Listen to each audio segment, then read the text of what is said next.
Assalamu alaikum class. This is Mujtaba Kalward and we are studying general knowledge.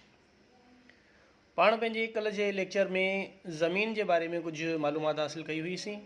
अॼोको lecture पाण उनखे ई continue कंदासीं ऐं ज़मीन जे बारे में वधीक स्टडी कंदासीं।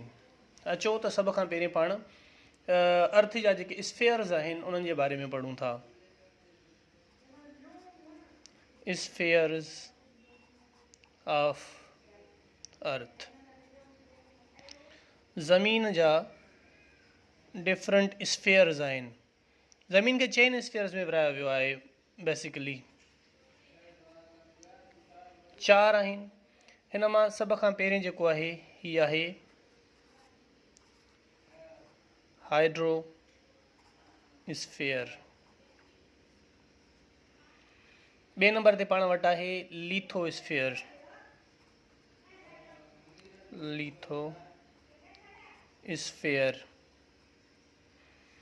टे नंबर ते पाण वटि आहे बायोस्फेयर। ऐं चौथे नंबर ते पाण वटि आहे एटमॉस्फेयर। हाणे हलो त ॾिसूं था ही छा थींदा आहिनि, हे कहिड़ियुनि शयुनि ते कंसिस्ट हूंदा आहिनि, कहिड़ियुनि शयुनि ते मुश्तमिल हूंदा आहिनि। हाइड्रोस्फेयर, हाइड्रो मतिलबु पाणी। हाइड्रो पाण साइंटिफिक लैंग्वेज में पाणी खे सॾींदा आहियूं। जेको बि अर्थ ते पाणी आहे उहो सॼो हाइड्रोस्फेयर उन ते मुश्तमिल आहे। हिन में छा छा थो अची वञे? हिन में ओशियन्स था अची वञनि, हिन में सीज़ यानी समुंड अची था वञनि, हिन में रिवर्स ऐं लेक्स।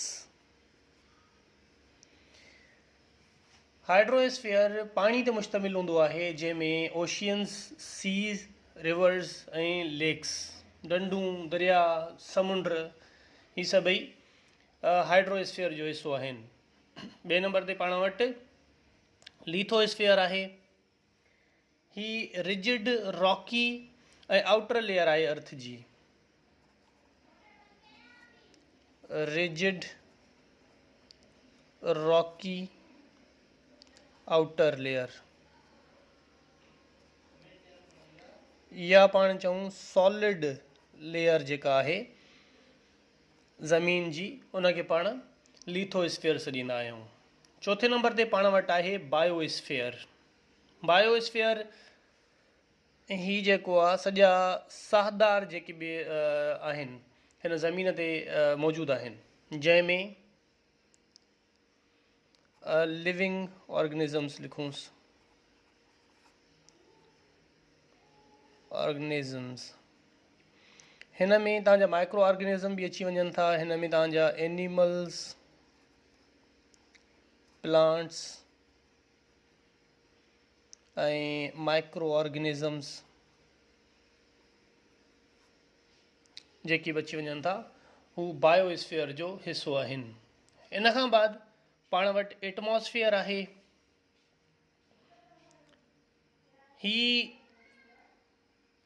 एयर जेका बि आहे अर्थ ते या गैसिस आहिनि, ही सॼो हिसो उन ते मुश्तमिल हूंदो आहे। ही ज़मीन जे जेका सतह आहे ज़मीन जी, इन जे 1 मीटर खां शुरू थिए थो। 1 मीटर खां वेंदे ही 10,000 kilometre, 1 metre to 10,000 kilometers above the earth, above the planet's surface। जेको पंहिंजी ज़मीन जो सरफेस आहे उन खां 10,000 किलोमीटर ताईं असांजो एटमॉस्फेयर फैलियल हूंदो आहे।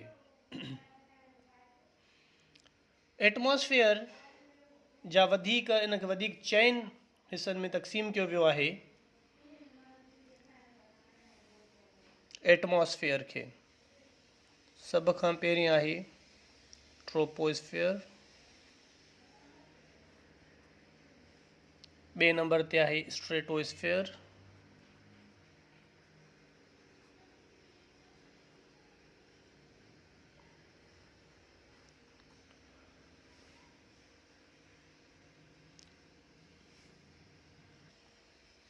3 नंबर ते आहे मेसोस्फीयर।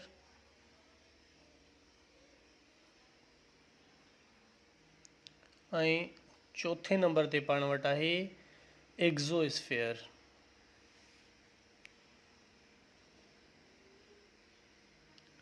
थर्मोस्फीयर आहे 4 नंबर ते, ऐं इन खां अलावा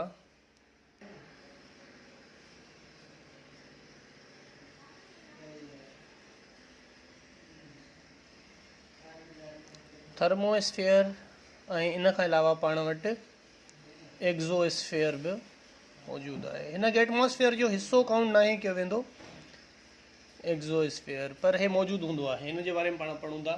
हाणे कंहिं बारे में पाण पढ़ूं था डिटेल में, त इहे थींदा छा आहिनि ऐं इन्हनि जो अल्टीट्यूड छा हूंदो आहे। जेको ट्रोपोस्फीयर आहे ही सी लेवल खां 10 खां 13 किलोमीटर्स ताईं मथां हूंदो आहे। सी लेवल खां 10 खां 13 किलोमीटर्स हाई। सी लेवल खां शुरू थींदो आहे, 10 खां 13 किलोमीटर्स ताईं इन जी हाइट वञे थी। ऐं पंहिंजो जेको ॿियो लेयर आहे स्ट्रेटोस्फीयर, ही 10 खां 15 किलोमीटर्स हूंदो आहे अर्थ सरफेस खां। अर्थ सरफेस खां 10 खां 15 किलोमीटर्स हाई। पाण वटि टियों मीसोस्फीयर आहे। हिन खे न्यूट्रा स्पेस पिणु सॾियो वेंदो आहे। हिन जो जेको अल्टीट्यूड आहे या हाइट आहे 80 खां 480 kilometres above earth surface. Earth surface खां 80 खां 480 किलोमीटर्स हाई हूंदो आहे। थर्मोस्फीयर आहे, मीसोस्फीयर आहे।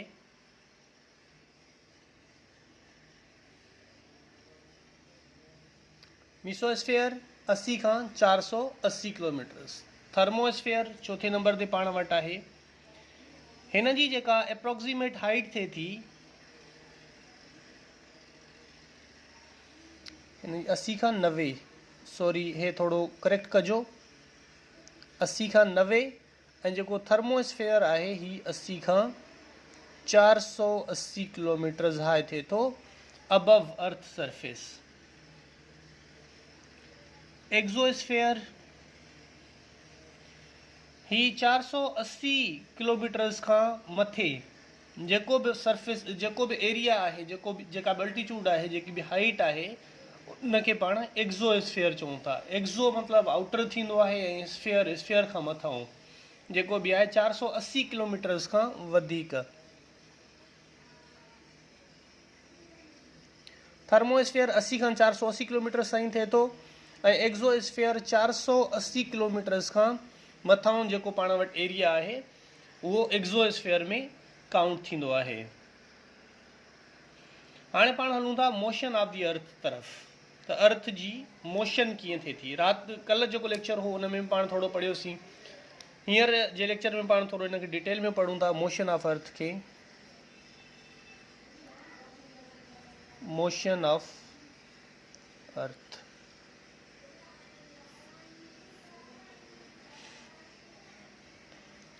हाणे मिसाल वठूं था, ही पंहिंजो सिज आहे। जेका ज़मीन जी गर्दिश आहे, ज़मीन जो हिकिड़ो मदार ठहियल आहे, हिकिड़ो ऑर्बिट आहे जंहिं ते ज़मीन घुमंदी रहे थी। ही पंहिंजी अर्थ आहे, ही सन ऐं ही ऑर्बिट आहे। ही जेका अर्थ आहे, हाणे इन में ॿिनि क़िस्मनि जी मोशन थिए थी पई। हिकिड़ी मोशन इन जी हिन साइड खां हिन तरफ़ थिए थी। हीअं राउंड अर्थ घुमे थी पई। ही जेको चक्कर ज़मीन पूरो कंदी आहे तक़रीबन 365 ॾींहंनि में थींदी आहे, जंहिंसां साल तब्दील थींदो आहे, ईयर। ऐं ॿियो जेको चक्कर आहे, अर्थ हीअं पंहिंजे एक्सिस ते ॾिए थी पई, ही हिन जो एक्सिस आहे, हिन ते ॾिए थी। हिन में ॾींहं ऐं राति थियनि था, ॾींहं राति। हिन जो जेको हे एक्सिस आहे तक़रीबन 24 कलाकनि में पूरो थिए थो पियो, 24 कलाकनि में, जंहिंमें ॾींहं ऐं राति तब्दील थियनि था पिया।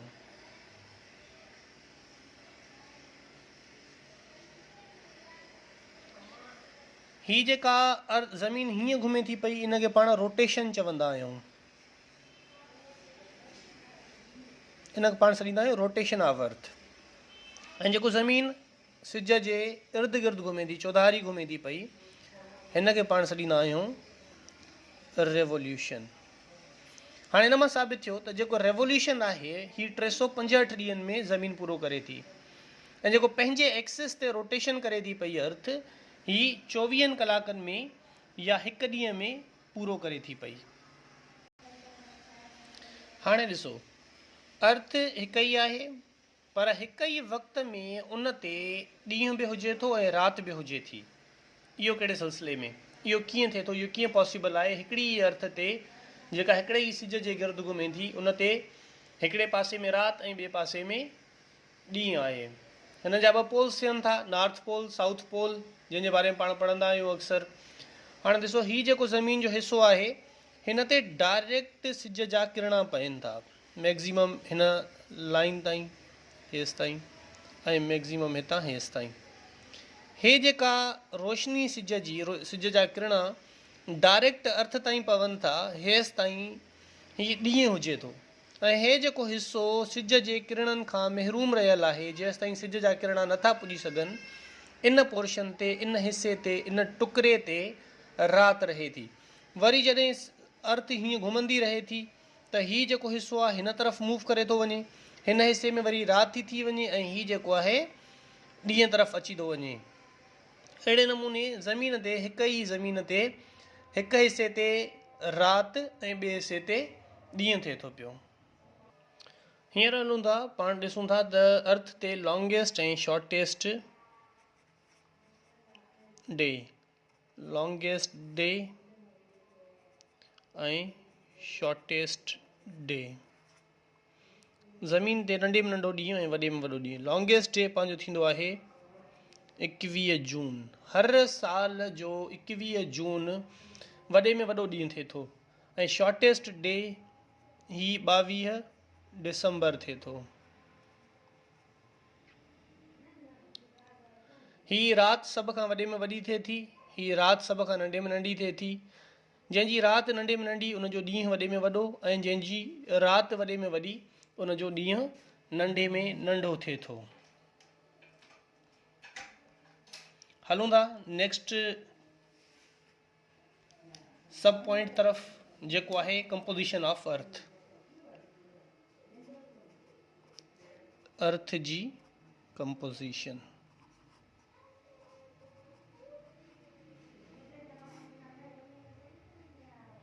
Composition of atmosphere, sorry, atmosphere जी पाण कंपोजिशन ॾिसंदासीं। एटमॉस्फेयर कहिड़ी गैसिस ते मुश्तमिल आहे। हाणे पाण पहिरें बि पढ़ी चुका आहियूं, हींअर हिकु दफ़ो वरी रिपीट कयूं था त जेका एटमॉस्फेयर में वधि गैस आहे, इहा आहे नाइट्रोजन। नाइट्रोजन गैस जो तक़रीबन परसेंटेज जे हिसाब सां पाण ॾिसूं त 78.09% नाइट्रोजन गैस पंहिंजे एटमॉस्फेयर में मौजूदु हुजे थी। अचो त हिनखे लिखूं था।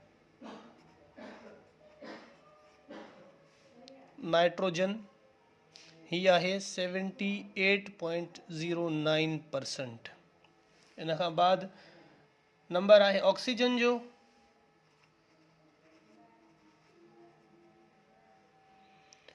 ऑक्सीजन जी परसेंटेज या तनासुब 20.95% आहे। इन खां बाद आर्गान आहे, नोबल गैस, ही 0.93%, 0.93% आर्गान असांजे एटमॉस्फेयर में मौजूद हुजे थी। कार्बन डाइऑक्साइड,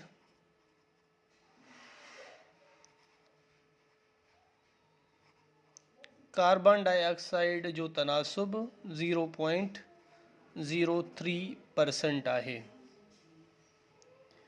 इन खां बाद कुछ ॿियूं गैसूं बि आहिनि जेके असांजे माहौल में हर वक़्तु मौजूदु रहनि थियूं, असांजे एटमॉस्फेयर जी कंपोजिशन में रोल प्ले कनि थियूं, पर उन्हनि जो तनासुब तमामु घटि आहे। ही गैसियूं आहिनि neon, helium, krypton, xenon, hydrogen, ozone ऐं रेडॉन। हिननि मां हर हिकु गैस जेका आहे इन्हनि जो तनासुब 0.0001%। हे जेके ॿियूं गैसियूं जंहिंजा मां नाला खणी वियुमि, जेकी neon, helium, krypton, xenon, hydrogen, ozone ऐं रेडॉन आहिनि, इन्हनि मां हर हिकु गैस जो तनासुब 0.03% आहे। एटमॉस्फेरिक प्रेशर,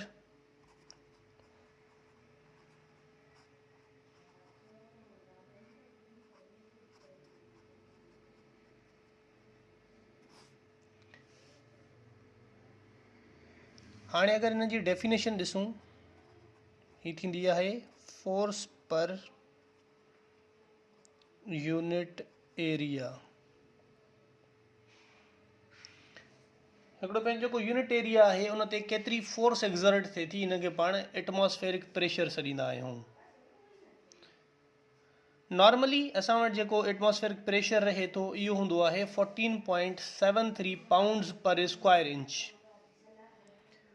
14.73 पाउंड्स, LBS पाण पाउंड खे शो कंदा आहियूं LBS सां, पर स्क्वायर इंच।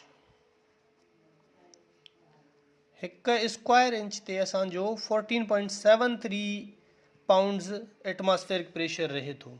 अगर ही यूनिट पाण कन्वर्ट कंदासीं किलो पास्कल्स में त ही थींदो 101.35 किलो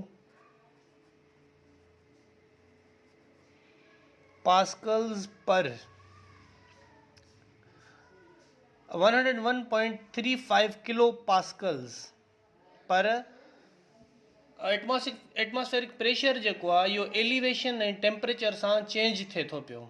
जॾहिं एलिवेशन यानी हाइट चेंज थींदी, थोरो वधीक हाइट ते वेंदासीं, एलिवेशन चेंज थींदी ऐं टेम्परेचर चेंज थींदो त असांजो एटमॉस्फेरिक प्रेशर उहो बि तब्दील थींदो वेंदो। नॉर्मली असां वटि जेको प्रेशर हूंदो आहे हू गिवन आहे 14.73 पाउंड्स पर स्क्वायर इंच या 101.35 किलो पास्कल्स। इहो असांजो जो लेक्चर। अगरि इन मां कोई बि क्वेश्चन आहे तव्हां पुछी सघो था। Thank U.